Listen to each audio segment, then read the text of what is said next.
चुनावी बिसात, कभी मजहब तो कभी जात। हिंदू था, इसीलिए कह रहा हूं जात पात की करो विदाई, हिंदू हिंदू। अगर कोई भाजपा का सांसद बोलता सारे हिंदू एक हो जाओ, बोलते ही हो तो आप क्या बोलते हैं? तो सांप्रदायिक कहते हैं, तो सांप्रदायिक नहीं है ना। जब ये तालिबान को स्वतंत्रता सेनानी बोलते हैं। मुझे दुख इस बात का है कि पाकिस्तान में से हिंदू समाप्त हो गया। एक बार किसी ने चिट्ठी लिखा, बॉर्डर पर नरसंहार हो गए। एक बार किसी ने लिखा कि आपके लिए हम बुरा शब्द इस्तेमाल नहीं कर सकते, आप भगवान नहीं हो। अरे ठीक है, हमें देश का भविष्य तिरंगा ही रहेगा। विरोध करेंगे, विरोध करेंगे, अवरोध करेंगे। नमस्कार व्यूअर्स, मैं हूं अमीश देवगन और आप देख रहे हैं देश का सबसे लोकप्रिय कार्यक्रम प्राइम टाइम का number 1 show Aar Paar, divide and rule. अंग्रेजों के दौर का यह फॉर्मूला आपने कई बार सुना होगा, बार बार सुना होगा, लेकिन सवाल है कि डिवाइड एंड रूल वाला ये टूल क्या आज भी इस्तेमाल हो रहा है? क्योंकि युद्ध चल रहा है इजराइल और हमास का, लेकिन इसका आभास भारत में भी साफ तौर पर दिख रहा है। हमास के नाम पर ताली पीटने वाले मैदान में कूद चुके हैं, फिलिस्तीन के नाम पर 2 मिनट का मौन धारण किया जा रहा है, और बीजेपी तो यहां तक आरोप लगा रही है कि मुस्लिम इलाकों में कांग्रेस के नेता, कांग्रेस के लोग हमास वाले वीडियो को भेज रहे हैं। यानी बीजेपी कह रही है कि कांग्रेस खुलकर तुष्टीकरण का खेल खेल रही है, जो उसने कर्नाटक में किया था। लेकिन मुद्दा सिर्फ तुष्टीकरण का नहीं है, जातियों के नाम पर भी बंटवारे की चाल चली जा रही है। श्री रामचरितमानस से लेकर हिंदुत्व तक को कोसने का एक बड़ा एजेंडा इस देश में चल रहा है। दलितों को हिंदुओं से अलग दिखाने की कोशिश खूब हो रही है बीते 1 साल के अंदर। लेकिन बड़ा सवाल यह है कि वोट की खातिर सामाजिक एकता और देश हित को दांव पर लगा दिया जा रहा है। आज इसी मुद्दे पर जनता जनार्दन के बीच होगी देश की सबसे बड़ी चर्चा, चुनावी बिसात, कभी मजहब तो कभी जात। स्वागत है आपका देश के सबसे बड़े कार्यक्रम में।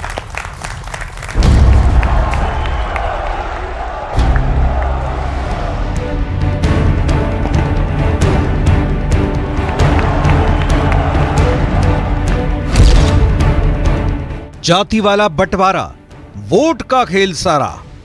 जैसे ही हमारी सरकार आएगी, दिल्ली में सरकार आएगी, हम जाति जनगणना का काम शुरू कर देंगे। मध्य प्रदेश में जाति का सेंसस कर देंगे और दिल्ली में जाति जनगणना कर देंगे। सोचो कितना बड़ा चमत्कार है कि कांग्रेस पार्टी जिसने मंडल कमीशन रोका, मंडल कमीशन की सिफारिश न लागू होने दी, वही दल आज कह रहा है कि हम जाति गणना कराएंगे, आरक्षण देंगे। कि अगर मेरे देश में सबसे बड़ी जाति कोई है तो एक ही है, वो जाति है गरीब। जो गरीब है, ये मोदी उसका सेवक है।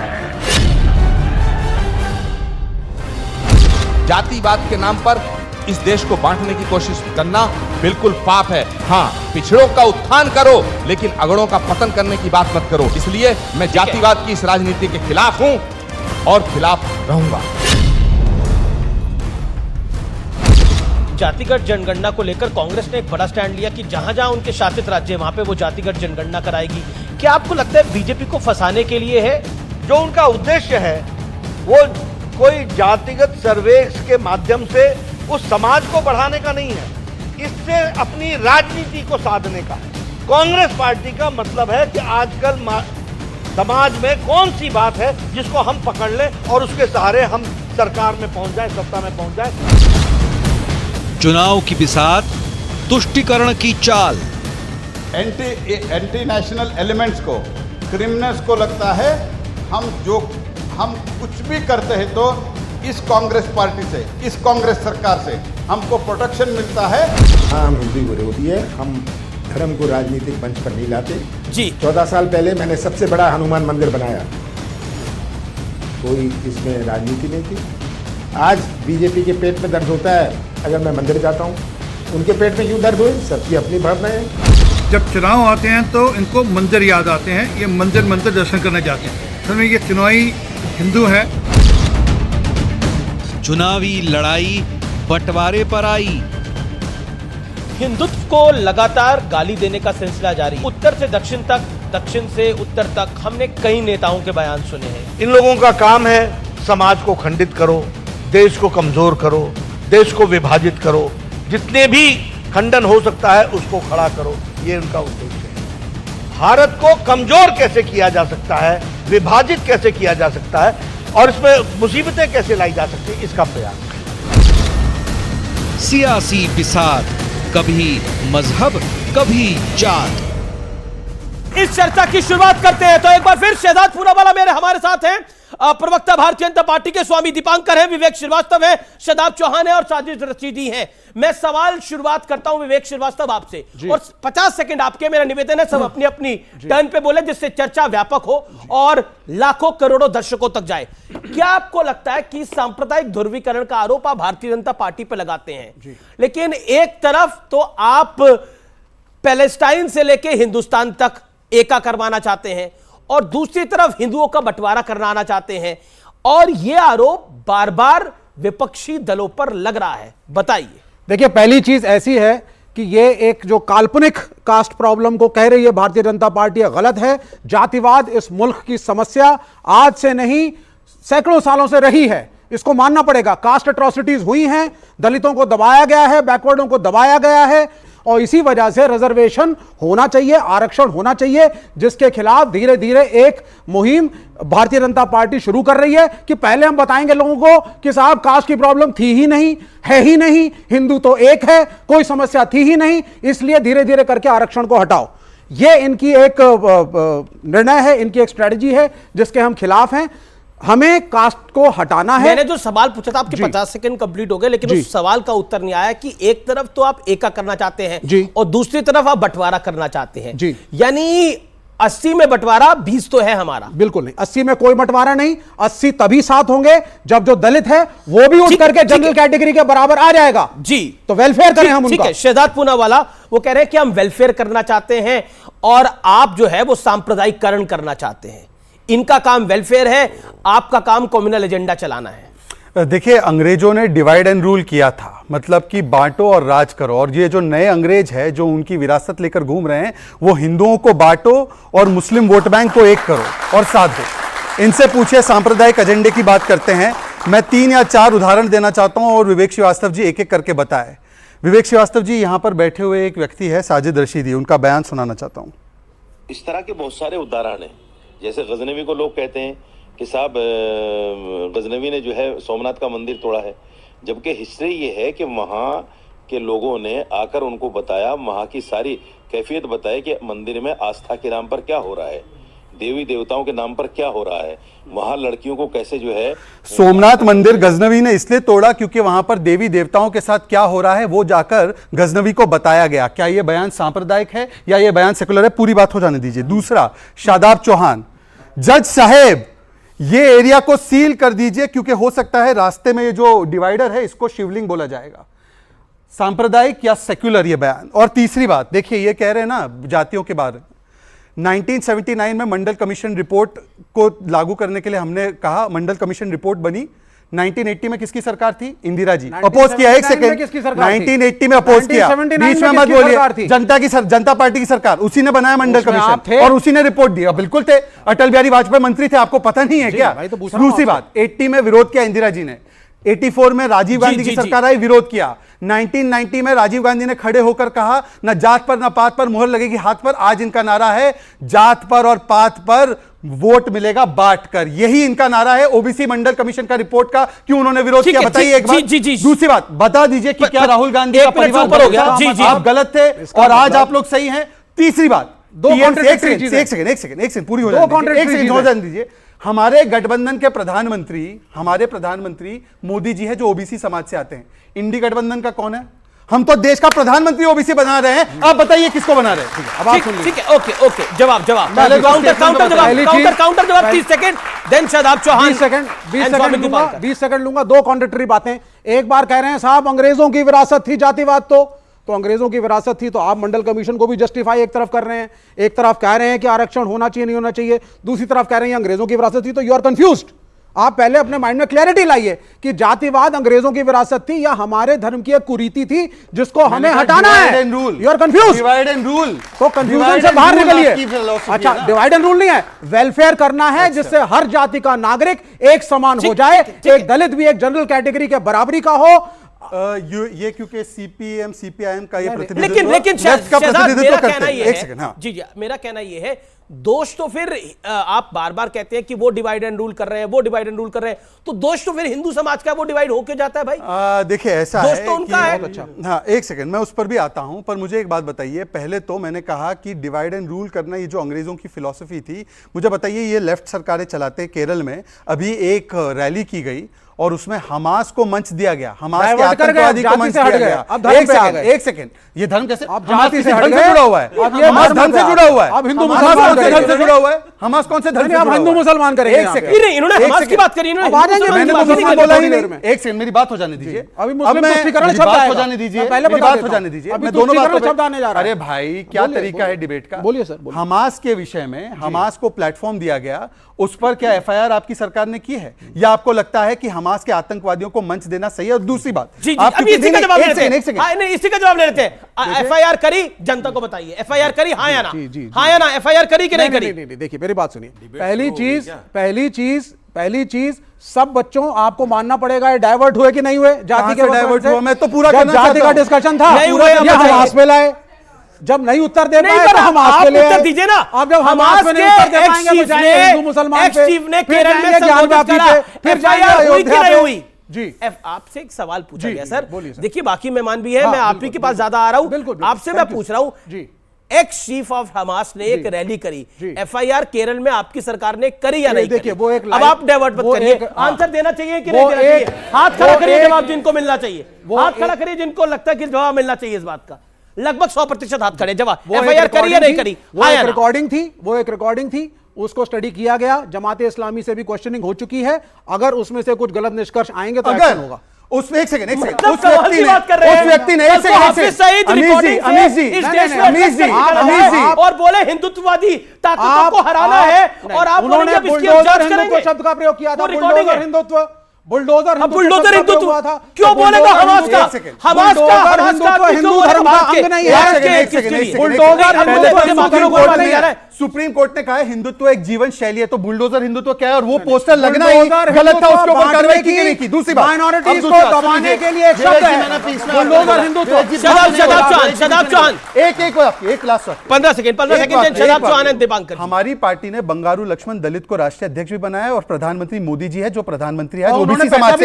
एक सेकंड, आप अपनी पार्टी घूमा तो आप कह रहे मोटे नोटों की कटी हुई थी। भाई तरीका नहीं है डिबेट का, विवेक जी तरीका नहीं है, विवेक जी तरीका नहीं है कि वो दलित थे। भाई विवेक जी तरीका नहीं है डिबेट का, उनकी मोटे विवेक जी तरीका नहीं है। का नाम क्यों ले आए? मुझे लगता है कि मैं अपनी बात कर रहा हूं, मैं पूछ रहा हूं सीपीएम बता दे कि इनका कौन सा पॉलिट ब्यूरो का सेक्रेटरी जनरल कभी भी दलित रहा है, या मुझे एक नाम बता दे जो ओबीसी प्रधानमंत्री में इन्होंने सहायता दी। मैं 5 सेकंड नहीं आप बोले थे ना, ये जुगलबंदी नहीं चलेगी भाई। अब मेरे को शदाब चौहान के पास जाना पड़ेगा। ना शदाब चौहान के पास जाना पड़ेगा। जनरल सेक्रेटरी है पार्टी, बताइए। शदाब चौहान शफीकुर रहमान बर्क कहते हैं कि नफरत फैलाई जा रही है, तुष्टीकरण किया जा रहा है, ये इजराइल की तरफ से हो रहा है।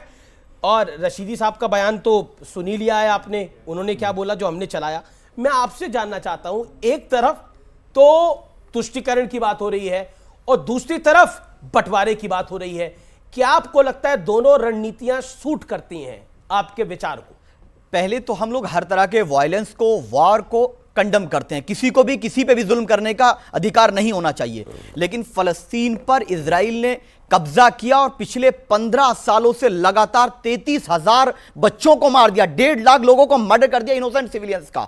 कहां चले गए ह्यूमन राइट्स के चैंपियन? दूसरी बात, जब 7 तारीख को जो इंसिडेंट हुआ, वो यूनाइटेड नेशन के सेक्रेटरी जनरल ने कहा कि ये वैक्यूम में नहीं हुआ था, ये बदले की भावना में हुआ था। डेफिनेटली बच्चों की किलिंग जस्टिफाई नहीं होगी, लेकिन अमेरिका ने और इजराइल ने कहा बच्चों का कत्ल किया गया, बाद में यूएस ने उससे विड्रॉ कर लिया, फिर कहा गया रेप किया गया। मैं सवाल हिंदुस्तान के संदर्भ में पूछ रहा हूं, मेरा निवेदन है कि हिंदुस्तान के संदर्भ में रहे। मेरा कहना है कि एक तरफ तो हमास के नाम पर भी एका करने की कोशिश है और दूसरी तरफ बंटवारे की कोशिश है, उसका जवाब नहीं। अगर डायरेक्ट सवाल है, अगर हमास आएगा तो फिर भारत के साथ साथ जो जहां का विषय वहां का भी पूरी बात जानी चाहिए ना। पूरी बात यह है कि फलस्तीन के लोग अपने लेजिटिमेट राइट्स के लिए लड़ रहे हैं। और याद करिए उस दिन को जब अंग्रेजों ने भारत पे कब्जा किया और हमारे वीर बहादुर शहीद भगत सिंह को उन्होंने क्या कह करके पुकारा था, जब जब आक्रांताओं के खिलाफ वहां के लोग खड़े होंगे उनको आतंकवादी कहा जाएगा। वो अपने अधिकारों के लिए लड़ रहे हैं। और you compare Bhagat Singh with Hamas terrorist? Bhagat Singh ने किन औरतों को मारा था? आप क्या बात कर रहे हैं? आपने भगत सिंह से कैसे भगत सिंह को क्या कहा? भगत सिंह जी को क्या कहा? ऑब्जेक्शन है। भगत सिंह जी को क्या कहा अंग्रेजों ने? नहीं तो भगत क्या कहा? भगत सिंह थे ना। भगत सिंह जैसा ये बता दीजिए ना। भगत सिंह जैसा कोई होगा आने वाले युग के अंदर। अंग्रेजों को इसलिए मैं कह रहा हूं अंग्रेजों ने भगत सिंह के साथ आप हमास के आतंकियों मैंने हमास का नाम ही नहीं। फलस्तीन के लोग जो हैं अपनी आजादी के लिए लड़ाई लड़ रहे हैं, वो स्वतंत्रता सेनानी है, अपने अधिकार के लिए लड़ रहे हैं। जो कब्जा किया उनकी जमीन पर, किसी की आंख में आंसू नहीं है। उनके बच्चे नाम लिख रहे हैं वो अपने बच्चों पर कि मेरे बच्चे के ऊपर जब स्ट्राइक होगी, एयर स्ट्राइक, कहीं मैं कैसे जस्टिफाई करूं कि ये मेरा बेटा है। आज उन माओं के दर्द को हम नहीं समझ रहे। हर कोई भी उनकी माओं का दर्द समझने के लिए भारत में जातिवाद का जहर खोलना जरूरी है। हाँ, इसलिए सुनिए पूरी बात। क्या आज तक कभी किसी ब्राह्मण ने मल उठाया है गांव में देहात में? अगर उठाया है तो एक का नाम बता दीजिए। वो काम सब दलितों से करवाओगे। एक भी दलित प्रधानमंत्री नहीं बना। स्वामी दीपांकर, भारत का एक प्रधानमंत्री दलित नहीं बना। सर आपने 2 मिनट बोला, स्वामी दीपांकर, देन साजिद रशीदी, कोई और इंटरवेन नहीं करेगा। मैं दीपांकर जी आपके पास आता हूं। जगत गुरु राम भद्राचार्य जी, जिनके नेत्र नहीं है लेकिन जानी जान है, वो कहते हैं कि बिहार में खुलेआम जाति के आधार पर जनगणना कराकर हिंदुओं में भेद डालने का षड्यंत्र किया जा रहा है। ये कितना घिनौना हो गया है। जब साधु संतों को यह बोलना पड़ जाए तो हालात वाकई क्या बिगड़ रहे हैं? अच्छा अमीश भाई, दिल पर हाथ रखकर बताइए, आपको नहीं मालूम पिछले 350 दिनों से सड़क पर उतरकर सबको एक ही बात कह रहा हूं कि कम से कम अब जातियों में मत बटिए। और ये मैं नहीं कह रहा हूं। 1951 में संसद के औपचारिक भाषण के बाद सरदार पटेल ने, पंडित जवाहरलाल नेहरू ने, मौलाना अबुल कलाम आजाद ने और डॉक्टर BR अंबेडकर ने कहा था कि इस देश को जातिवाद में बंटने की और जातिगत जनगणना की जरूरत नहीं है। तो फिर जातिगत जनगणना बिहार में वो करा रहे हैं जो कथित गांधीवादी हैं। और कराया कब? 2 अक्टूबर में उसको दिखा रहे हैं दुनिया के सामने कि हमने देखिए जातियों में हिंदुओं को बांट दिया। कभी हिम्मत जुटाइए ना साथ दादा, कभी मुस्लिम में भी पिछड़ा अति पिछड़ा कीजिए, कभी ईसाई में भी पिछड़ा अति पिछड़ा कीजिए। कभी इन बच्चों को बताइए, शिया सुन्नी बरेलवी देवबंदी अहले हदीस कमरिया घोसी गया ना, तेली अंसारी पसमानदा, इन्हें भी तो बताइए सर। सिर्फ हिंदू को ही बांटिएगा, ब्राह्मण बनिया जाट गुजर त्यागी यादव सैनिक क्यों? आप बटे हुए हो। Let me complete. आप बटे हुए। Let me complete. ब्राह्मणवादी व्यवस्था ने लेट मी कंप्लीट। पॉइंट तो सही है, आप उनकी बात से डिसएग्री करें तो बटे हुए तो हो दादा। मैं हिंदू तो जाति में बटा हुआ है। हाथ कंगन को आरसी क्या, पढ़े लिखे को फारसी क्या? हिंदू जातियों में बटा हुआ था, अब हिंदू एक होने की दिशा में चल रहा है। और ये मैं नहीं कह रहा हूं, ये अमीश बाबू, ये मैं नहीं कह रहा हूं, ये मेरे साथ जुड़े 47 लाख लोग कह रहे हैं। और मुझे गर्व है कि मैं 47 लाख लोगों को एक विचार के साथ खड़ा कर पाया। और छोड़ दीजिए, मैं नहीं जानता कौन बच्चा कहां से आया है। हिंदू होने में विश्वास रखते हो या जातियों में बंटने में? मैं भारतीय होने में विश्वास रखो। ये कोई बात ही नहीं, भारतीय सब नहीं बंटो। ये काहे की बात आ गई? भारतीय अपने को मानो। सबसे बड़ी अगर जो कोई वर्तमान सर्जिकल स्ट्राइक है तो वो उस सियासत पर है जो हिंदुओं को जातियों में बांट रही है। बताइए, 1931 में British census commissioner Herbert Risley थे। उसने कहा जिसकी ठोडी ऐसी वो उच्च जाति, जिसका माथा ऐसा वो उच्च जाति, जिसकी आंखें ऐसी वो डाइवर्ट कर रहे हैं। सुनिए, देख दादा, आपने बोला मैं नहीं बोला, वो आपके बीच में नहीं बोले, बिल्कुल सुनिए, ऐसा बोलना नहीं चलेगा। जब ब्रिटिश सेंसस कमिश्नर बांट रहा था, मैंने कब कहा कि तेली ऊंचा या माली लोहार ऊंचा या सुनार? हिंदू हिंदू था, इसलिए कह रहा हूं जात पात की करो विदाई, हिंदू हिंदू, इससे बढ़कर कोई रास्ता नहीं है।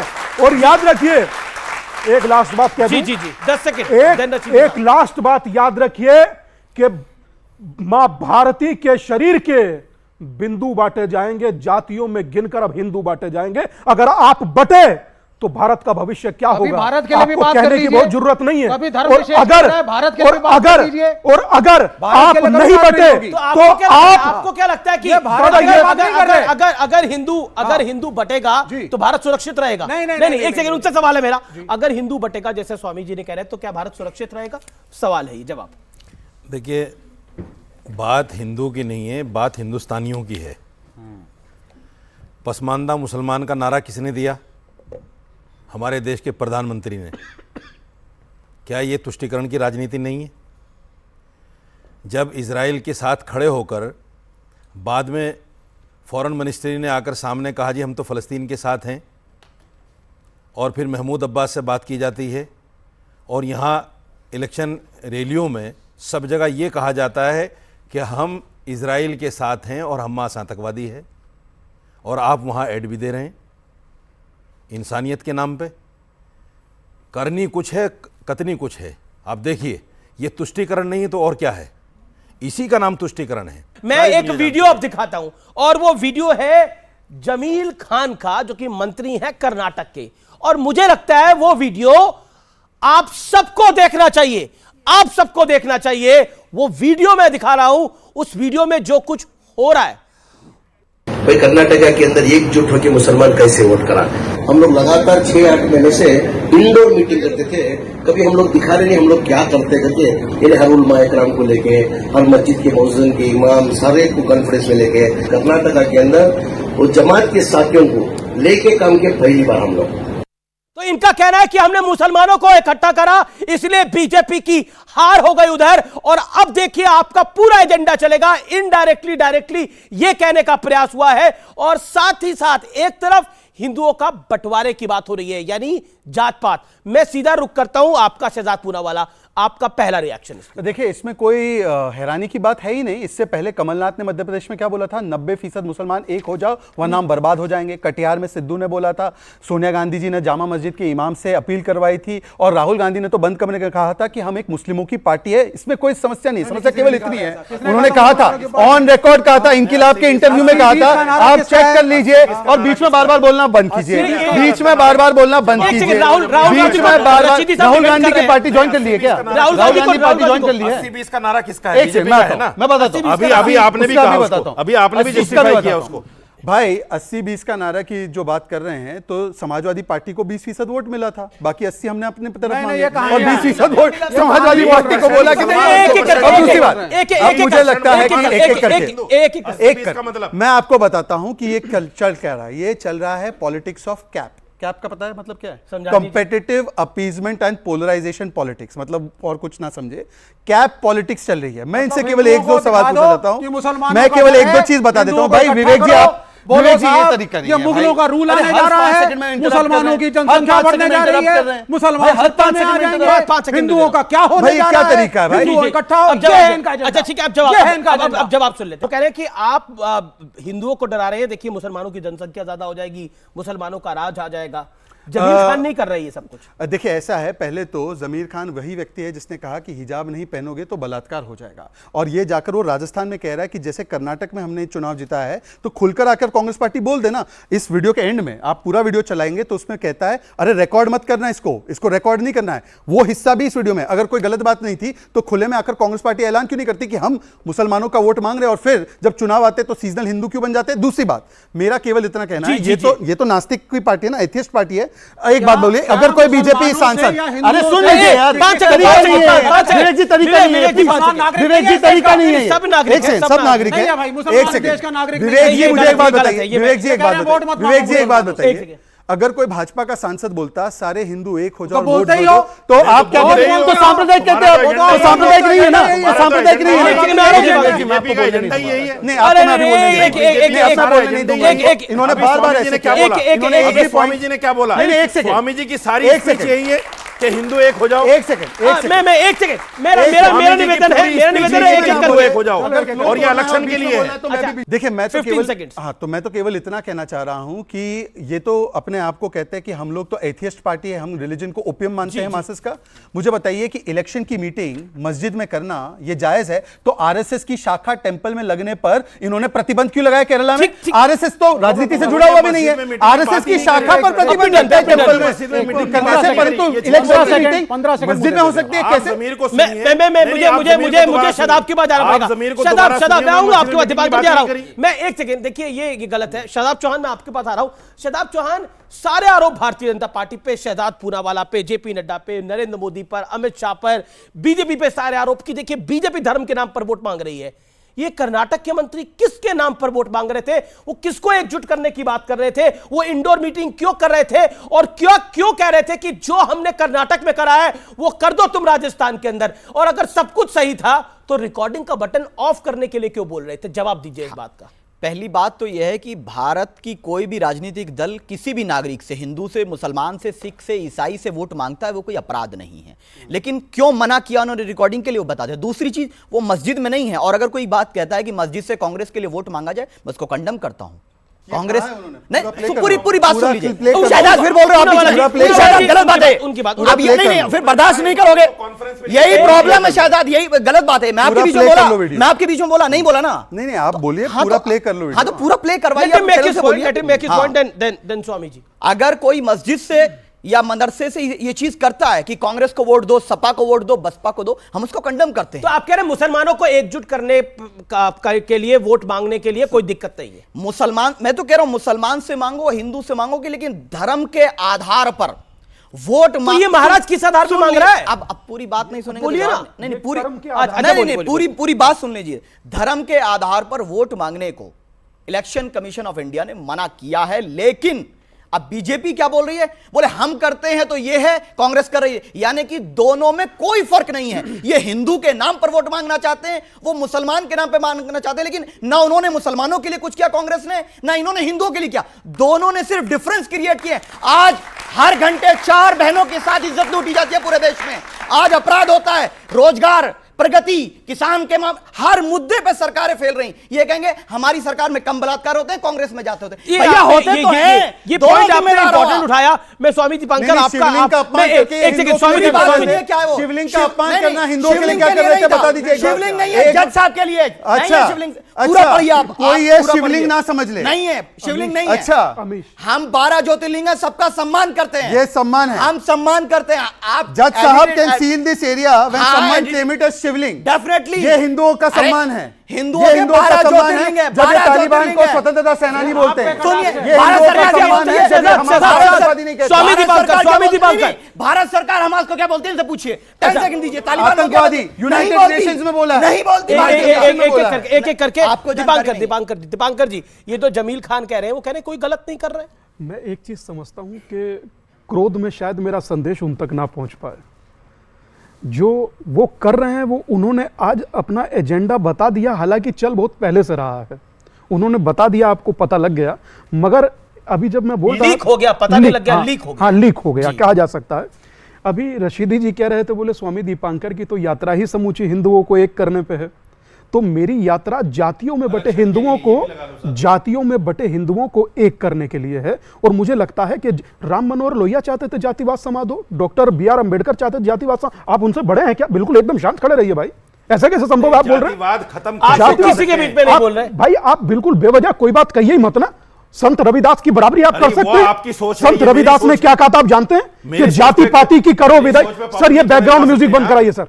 मुझे दुख इस बात का है कि पाकिस्तान में से हिंदू समाप्त हो गया। एक बार किसी ने चिट्ठी लिखा, बॉर्डर पर नरसंहार हो गए, एक बार चिट्ठी लिखा। और जिन्हें जानते नहीं, पहचानते नहीं, उनके लिए, उस हमास के लिए चिट्ठियां लिख रहे हैं। शर्म नाम की चीज है।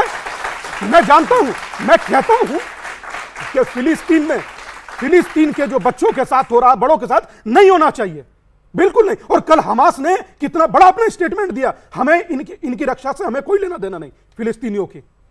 हमास ये बात कह रहा, और ये यहां हमास के आतंकी का वीडियो कॉन्फ्रेंसिंग करा रहे हैं।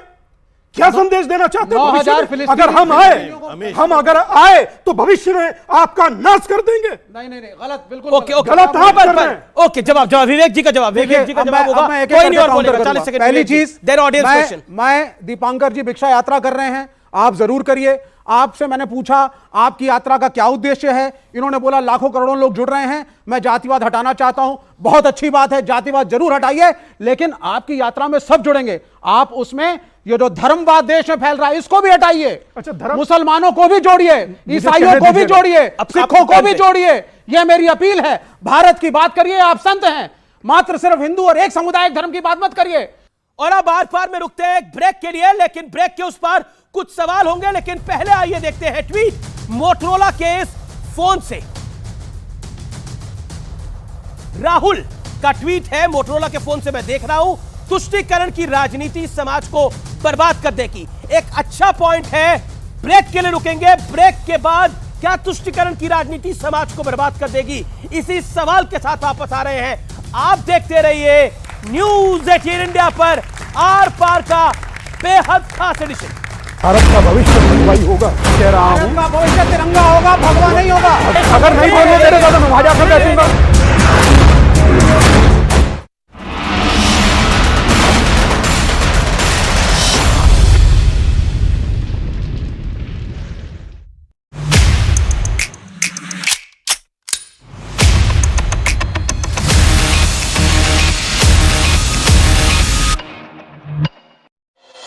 माना जा रहा है कि ईरान की हमास की मदद करने से पीछे हटने की वजह अमेरिका का दबाव भी हो सकता है, क्योंकि अमेरिका लगातार इस कोशिश में है कि ईरान पश्चिम एशिया में इजरायल के खिलाफ खेमेबंदी को रोक दे, जिसका सबसे बड़ा उदाहरण अमेरिका के सैन फ्रांसिस्को में हुई शी जिनपिंग और जो बाइडेन की मुलाकात है। क्योंकि इजरायल के मीडिया ने दावा किया कि इस मुलाकात में अमेरिका ने खुलकर चीन से बोल दिया कि वो ईरान को पश्चिम एशिया का माहौल बिगाड़ने से रोके। इजरायल के मीडिया ने अमेरिका के एक अधिकारी, शब्द कह रहा हूं, आपके बाजू में रशीदी जी खड़े हैं जी। हमने डिबेट शुरू होने से पहले शादेब भाई खड़े थे, हमने कहा कि मुस्लिम धर्म से भी कोई एक व्यक्ति ऐसा निकले जो सबको एक करे। वहां पे भी जातियां हैं, उन्हें हटाए, 139 के लगभग, उन्हें हटाए, सबको एक करे। दादा ये वही कह सकता है जो चाहता है कि एक हो। पर अब आगे बात सुनिएगा, अब जब आप कहेंगे कि धर्म से धर्म को छोड़कर, तो सर मैं कम्युनिस्ट नहीं हूं। मैंने शुरू से वेद पढ़े, पुराण पढ़े, गीता पढ़ी। क्यों? क्योंकि मेरा वो सब्जेक्ट है। और मैं आज भी दुर्गा सप्तशती के पन्ना नंबर 47 पेज नंबर 23 पर लिखा हुआ वो श्लोक पढ़ता हूं कि यम यम चिंतते कामम तम तम प्राप्नोति निश्चितम, कि तू कर्म कर, तेरा ध्यान मैं रखूंगी। ये मेरी भगवती कहती है। बहुत अच्छी बात तो मेरा दादा, मैं इस बात को लेकर के 100% श्योर हूं। एक दिन रशीदी जी ने आप ही की डिबेट में कहा था हम इस्लाम को लेकर और धर्म को लेकर एक हैं, तो आपने कहा था कि तुम राम के नाम पर एक क्यों नहीं हो जाते। मुझे आज भी याद है। और मैं कहना चाहता हूं कि एक होना वर्तमान में जरूरी भी है और भारत में रहने के लिए हिंदुओं की मजबूरी भी। देखिए, आपने कहा कि आपने रशीदी जी को भी न्योता दिया, बड़ी अच्छी बात है, बड़ी खुशी की बात है। लेकिन आप मुझे एक बात बताइए, आप वेद पढ़िए, आप पुराण पढ़िए, आप ध्यान लगाइए, आप मेडिटेशन करिए, आप योगा करिए, आप सब करिए, लेकिन प्रदर्शन सड़क पे क्यों? और वोट मांगने के लिए क्यों? अब सुनिए, और वोट मांगने के लिए क्यों? और एक पार्टी के लिए वेद पुराण है, थोड़ा सा एक पार्टी के लिए वेद पुराण है। योगा करिए, मेडिटेशन करिए, लेकिन हिंदू को एक मत करिए। हिंदू को एक मत करिए। आप नहीं कह रहे ना, ये सवाल है इनका। नहीं, हिंदू एक तब होगा, हिंदू कब एक होगा? वो तब एक होगा जब एक दलित, एक ओबीसी का इकोनॉमिक स्टेटस, उसका पावर, उसका standard of living general category के बराबर होगा। अच्छा ठीक है, ठीक है, ठीक है। खारिज हो जाती है। इस समय तमाम दुनिया इस शो को देख रही है। वो आपको अपने कमेंट्स में बता देगी और सामने बैठा यूथ बता देगा कि सड़कों पर उतरकर अपनों को जोड़ना चाहिए या नहीं। गांव गांव, शहर शहर, गली गली नहीं जाऊंगा। कोई जुड़ेगा। शहजाद 15 सेकंड दे दीजिए, मैं आ रहा हूं। किसी के बीच में नहीं बोला। विवेक जी 45 सेकंड मुझे दे दीजिए। अभी विवेक जी ने कहा सड़कों पर प्रदर्शन क्यों कर रहे स्वामी जी? ठीक है, नमाज सड़कों पर होनी चाहिए। फिर 20% और 80% का नारा देने वाली बीजेपी है। 80% मुसलमान और 20% मुसलमान, 80% हिंदू। सर, जैसे इन्होंने कहा कि आप धर्म की बात करते हैं, भारत की बात नहीं करते। भारत का एक और नाम है हिंदुस्तान, और हम कभी धर्म की बात नहीं करते हैं। हम हिंदुस्तान में रहने वाले व्यक्ति को क्या कहा जाता है? हिंदू। आप उस नाते आप भी हिंदू हैं, हमसे अनभिज्ञ नहीं है। तो हम हमेशा हिंदुस्तान की ही बात करते हैं, धर्म की बात सिर्फ आप करते हैं। गलत कह रहे हो आप। क्या करूं? हिंदुस्तान में धर्म की बात सिर्फ आप कह रहे हैं, और हमें धर्म का नाम तब लेना पड़ता है जब 26/11 होती है और कसाब का ये पाकिस्तान का सपोर्ट हिंदुस्तान में बैठे मुस्लिम के नेता करते हैं। और दूसरी बात, श्रद्धा केस होती है। ऐसे एक नेता का नाम बताओ। गलत बातें मत फैलाओ। एक मुसलमान नेता का नाम बताओ। अरे नहीं, ये कोई तरीका है? इल्जाम लगा के चले जाओगे। सवाल पूछ रहे हैं। हिंदू मेजॉरिटी में है, ये तो मानते हो।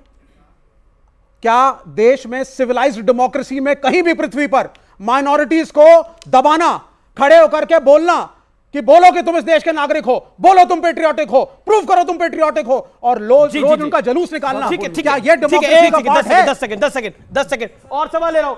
1 सेकंड सर, आप डिबेट में नहीं है। 10 सेकंड भले ही आप हमें 10 सेकंड दीजिए, मगर भारत का भविष्य भगवाई होगा। मगर एक छोटी सी बात कह रहा हूं, भारत का भविष्य तिरंगा होगा, भगवा नहीं होगा। भगवाई, अरे सुनिए दादा, आपके बोलने सुनिए, भारत का भविष्य सुनिए नहीं होगा। दादा बोलने, आप तिरंगा नहीं मानते। दादा तिरंगे में भगवा है ना, मानते हैं, तिरंगे में तो हरा भी है, तिरंगे में भगवा है ना। ये बीजेपी की टुकटुकी बजा रहे हैं। अब सुनिए दादा, सुनिए दादा, मैंने आपके 40 सेकंड में, आपके 40 सेकंड में मैं बोला तो नहीं, बीजेपी की टुकटुकी। थोड़ा सा सांस ले लीजिए, थोड़ा सा सांस ले लीजिए। भिक्षा यात्रा के नाम पानी पीजिए, भिक्षा यात्रा के नाम पे हिंदुओं को मत ठगो। ये कहो जी मैं बीजेपी के लिए काम कर रहा हूँ। बात बहुत धन्यवाद। हर आदमी को अधिकार है करने का। धन्यवाद। कौन किसकी बजा रहा है अभी बताएंगे स्वामी दिवाकर। दादा मैं दो छोटी सी बात आपसे कहना चाहता हूँ। हिंदुस्तान का छोटी सी बात, भगवा वो मंत्री खड़ा होकर के कहे कि सब एक होकर डाले तो नजारा बदल गया। मैंने भगवा का जिक्र तक किया, सोचिए, देखिए कूदने का आलम, ये छत वत तोड़कर बाहर निकल जाते। अगर मगर कॉन्स्टिट्यूशन के खिलाफ बोलोगे, मत करिए, अगर कॉन्स्टिट्यूशन ये दादा के मत खिलाफ करिए। जाएंगे, अरे इन्हें कहाँ पढ़ा रहे हो कॉन्स्टिट्यूशन? सुनिए, इन्हें पता है कॉन्स्टिट्यूशन किसे कहते हैं? अमीश भाई बोलने नहीं दे रहे यार, ये कैसे चलेगा? एक सेकंड अगर नहीं बोलने दे रहे दादा, मैं वहां जाकर बैठूंगा। मेरा निवेदन नहीं, मुझे बोलने नहीं देंगे। नहीं आप एक सेकंड। हाँ, इन्होंने कहा कि संविधान की बात नहीं हो रही है। मुस्लिम आरक्षण संवैधानिक है, जो कांग्रेस ने कर्नाटका में करने की बात की है। मुस्लिम कांग्रेस ने बोला है, कांग्रेस ने किया है, उसको हमने हटाया। अंबेडकर जी की विचारधारा के खिलाफ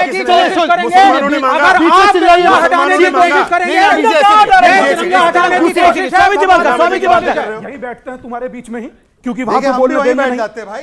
नहीं, इनको चलाने दीजिए अपना एजेंडा, हम इधर ही बैठ जाते हैं। आप ये चिल्लाते रहो और इनसे पूछो संवैधानिक है ना आप, तो 3 तलाक का कानून सुप्रीम कोर्ट ने बोला हटाने, आप समर्थन नहीं है, बोलिए। अच्छा स्वामी जी, आप इधर मत बैठिए, अच्छा नहीं लगता ना। मेरा निवेदन है, खड़े होइए, आप इधर मत बैठिए। दादा तो फेम लेने की बात है, ये फेम लेने की बात है। ये मात्र वहां से ज्यादा फेम मिलेगा। देखिए वहां से ज्यादा फेम मिलेगा। एक दूसरे की तरफ हम अच्छी तरह से कम से कम। दादा बच्चों को आगे पहले खड़े होइए। मैं छोटा था तो पढ़ता था, और फिर तालियां बजवाइए।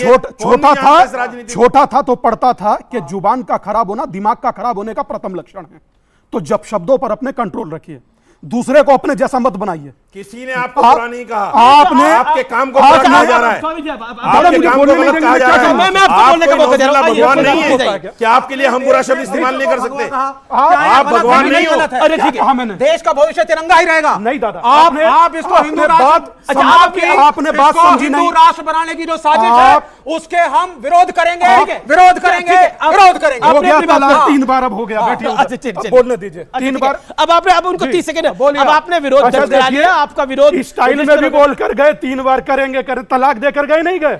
अब सुन लीजिए 30 सेकंड। सिर्फ इतना सा कि सनातन के उन्मूलन की चर्चा में हिंदू मुस्लिम कहां से आया भाई? आप ही लाते हैं। आपने सुना? आप वो बात मैं लाता हूं, इसलिए ये पहले शुरू हो गए। आप बोलिए हिंदू मुसलमान है, मैं आपके साथ हूं सर।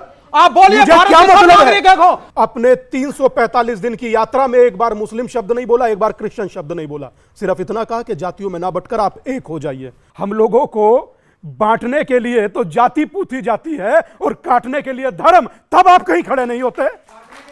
हाँ, अब ठीक है, अब मैं इस चर्चा को यहीं समाप्त करता हूं। लेकिन आज मैं एक बात कहता हूं, क्योंकि ये बात कही गई कि सवाल, देखिए सनातन धर्म में क्या सवाल नहीं पूछे जा सकते?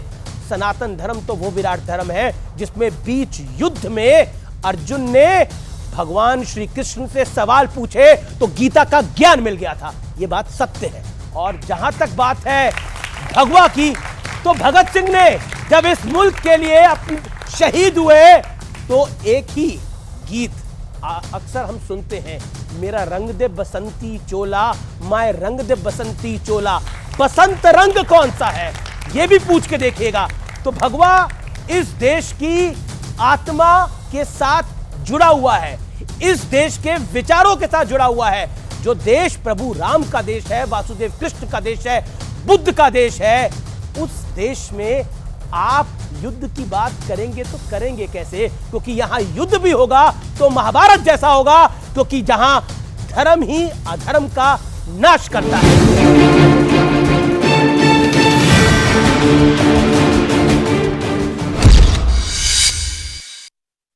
5 राज्यों में चुनाव है, 3 दिसंबर को नतीजे आएंगे। दूसरी तरफ विश्व कप भी चल रहा है, क्रिकेट वर्ल्ड कप भी चल रहा है, जहां टीम इंडिया सारे मैच जीत रही है। बीजेपी का क्या स्कोर रहने वाला है इस बार 5 राज्यों में? देखिए, दोनों ही मैचेस में उधर इंडिया जीतेगी और यहां भारतीय जनता पार्टी जीतेगी।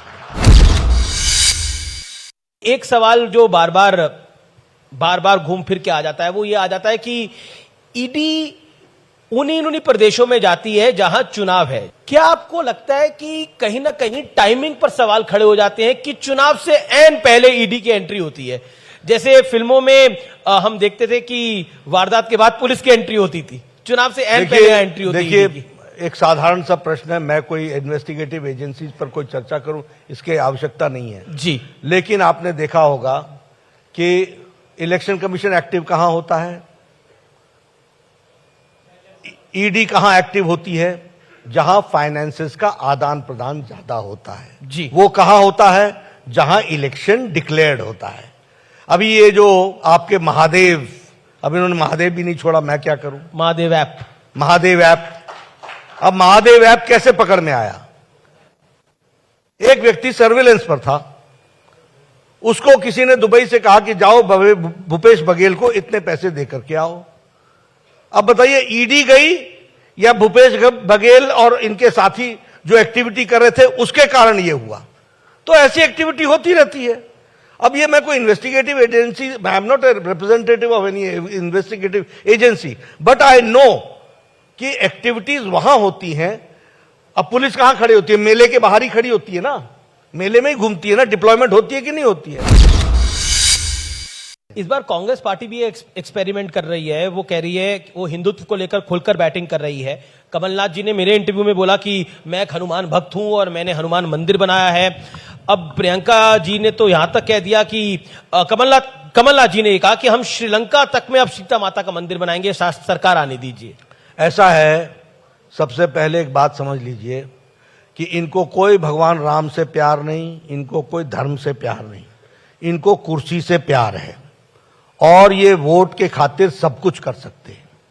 आज ये बड़े राम भक्त बने हुए हैं। ये यूपीए की सरकार में कांग्रेस पार्टी थी ना जिसने कहा था कि वाल्मीकि रामायण में लिखा हुआ राम काल्पनिक है, एफिडेविट दिया था। इनका ही वकील सुप्रीम कोर्ट में बोलता था ना कि राम जन्मभूमि के विषय को लटकाओ लटकाओ लटकाओ, नहीं तो इससे बीजेपी को फायदा होगा। तो कौन राम भक्त है? ये इनमें से कौन राम भक्त है? हमें छेड़ते थे, राम मंदिर वहीं बनाएंगे, तिथि कब बताएंगे। अब मैं आजकल बार बार बोलता हूं 22 जनवरी को आप भी आएंगे, तिथि तो बताएंगे। ये जो नए राम भक्त बने हैं, इनको ये सामने बैठी जनता जो है, जब जिन्होंने राम जन्मभूमि के लिए एक तरफ से आवाज उठाई और सारे देश में आवाज उठी और जिस तरीके से राम जन्मभूमि के प्रति लोगों का समर्पण बना, तो ये भी अपने आप को हिंदू कहलाने के लिए इनको बाध्य होना पड़ा। अब आजकल मैंने तो कभी नहीं कहा कि मैं जनेऊ पहनता हूं कि नहीं पहनता हूं, ना आपने कभी पूछा। मैंने तो कभी नहीं कहा कि मैं मंदिर जाता हूं कि नहीं जाता हूं, आपने भी नहीं पूछा मेरे से। क्यों नहीं पूछा? क्योंकि मालूम है कि बचपन से ऐसे संस्कार पड़े हैं कि ये ऐसा ही होगा, ये मंदिर जाने वाला होगा। बताना किसको पड़ता है? जिसको ये नहीं मालूम हो कि आरती ऐसे की जाती है या आरती ऐसे की जाती है। कहते हैं मैं जनेऊधारी हूं, मैं जनेऊधारी हूं। ये ऐसे जनेऊधारी हैं, इनको ये नहीं मालूम कि जनेऊ ऐसे पहना जाता है या ऐसे पहना जाता है और कब किस समय पहना जाता है। राहुल गांधी पर एक सवाल है मेरा कि कांग्रेस का मानना है, और एक हमने भारत जोड़ो यात्रा के बाद राहुल गांधी की इमेज में एक मेकओवर देखा है। क्या आपको लगता है राहुल गांधी अब ज्यादा सक्रिय रहने लगे हैं एक्टिव पॉलिटिक्स में, और वो आपके लिए चिंता की बात है? बिल्कुल नहीं चिंता की बात है। अच्छा है, घूमे, जितना घूमे अच्छा ही है। आप हमारी बात को समझ नहीं पाए। जितना घूमेंगे ठीक रहेगा, हमें उससे कोई आपत्ति नहीं। वो विदेश, लेकिन अब आपने भारत जोड़ो यात्रा की बात की, तो मैं आपको बताना चाहता हूं कि जवाहरलाल नेहरू यूनिवर्सिटी में लोगों ने रात को हॉस्टल में नारे लगाए, अफजल हम शर्मिंदा हैं, तेरे कातिल जिंदा हैं। अफजल कौन था? अफजल वो था जो पार्लियामेंट के अटैक का मास्टरमाइंड था। और आगे नारा लगा, भारत होंगे तेरे टुकड़े टुकड़े इंशा अल्लाह इंशा अल्लाह। ये दो नारे लगे, हां या ना? लगे।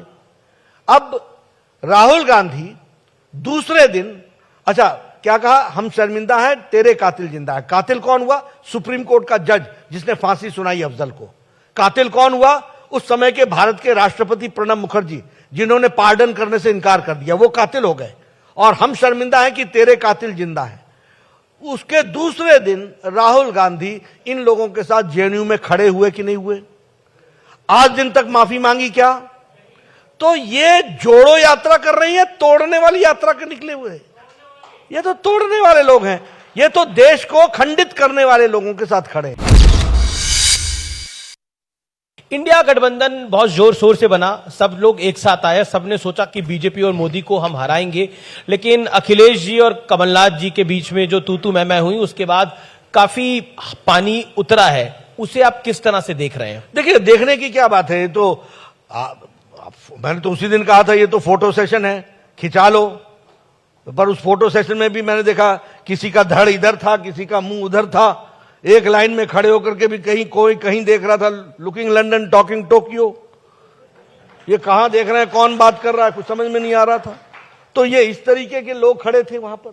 जब आधार गलत होता है तो वह इमारत टिकती नहीं। अखिलेश जी ने तो कह दिया कि कांग्रेस चालू पार्टी है।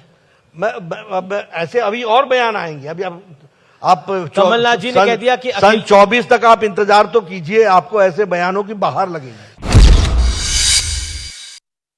हिंदुत्व को लगातार गाली देने का सिलसिला जारी है। मैं किसी नेता का नाम नहीं लेना चाहता, लेकिन उत्तर से दक्षिण तक, दक्षिण से उत्तर तक हमने कई नेताओं के बयान सुने हैं। क्या कहना चाहते हैं आप? कभी मां लक्ष्मी को, कभी किसी विषय को लेकर, कभी सनातन को इरेडिकेट करने की बात होती है। बतौर भारतीय जनता पार्टी के राष्ट्रीय अध्यक्ष, व्हाट्स योर व्यू? देखिए, सबसे पहली बात तो यह है कि जो इस काम में लगे हैं और ये इकोसिस्टम में, चाहे साउथ हो चाहे नॉर्थ हो, ये एक ही तरह के लोग हैं और ये एक ही विचारधारा या ब्रीड से जुड़े हुए लोग हैं। इन लोगों का काम है समाज को खंडित करो, देश को कमजोर करो, देश को विभाजित करो, जितने भी खंडन हो सकता है उसको खड़ा करो। ये उनका उद्देश्य है। क्या आपको लगता है कि पिछले कुछ दिनों में जो बात नीतीश कुमार ने बोली, चाहे वो महिलाओं के संदर्भ में हो, बाद में बोला गया वो एक सेक्स एजुकेशन थी, चाहे वो आपके सहयोगी जीतन राम मांझी के संदर्भ में हो कि इन्हें गलती से मुख्यमंत्री मैंने बना दिया था, क्या कहना चाहते हैं? नीतीश कुमार आपके पुराने अलाए रहे हैं, अब नहीं है साथ में। देखिए, जब तक हमारे साथ रहे तब तक तो ठीक ठाक रहे। अब हमारे से जब संगत बिगड़ जाती है तो जवान बिगड़ जाती है। तो संगत बिगड़ गई, इसीलिए तो कहते हैं सत्संग होता है। तो सत्संग खत्म हो गया। तो अब ऐसे ऐसे दिमाग में ख्याल आने लगे, जो उन्होंने विधानसभा में कहा वो सब आपने भी सुना, मैं क्या बोलूं उस पर। तो ये जब से वो हमसे अलग हुए तब से उनके रास्ते भी अलग हो गए और उनको जमीन भी नजर आ गई, नजर दिला दी लोगों ने। अब इंडिया अलायंस भी उनको कितनी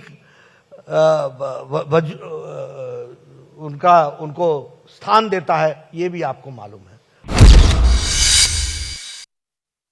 अरविंद केजरीवाल को ईडी का सम्मन आ गया। वो कहते हैं संजय सिंह जेल चले गए। आम आदमी पार्टी कहती है कि भारतीय जनता पार्टी हमारी पार्टी को समाप्त करना चाहती है। आप गजब की बात करें, धंधा तुम करो, शराब का घोटाला तुम करो और हम तुम्हारी पार्टी समाप्त करना चाहते हैं। आप बोलिए सत्येंद्र जैन हेल्थ के ग्राउंड पर बाहर है, हेल्थ के ग्राउंड पर, वैसे उसको जेल में होना चाहिए। मनीष सिसोदिया बोलते थे मैं कल आऊंगा, मैं परसों आऊंगा, मेरे घर में कुछ नहीं मिला, अंदर पड़े हैं। एक बार नहीं गए, सुप्रीम कोर्ट तक हुआ है, हमने रोका उनको। अब ये भी जिस तरीके की हरकत कर रहे हैं, law and order will take its own course.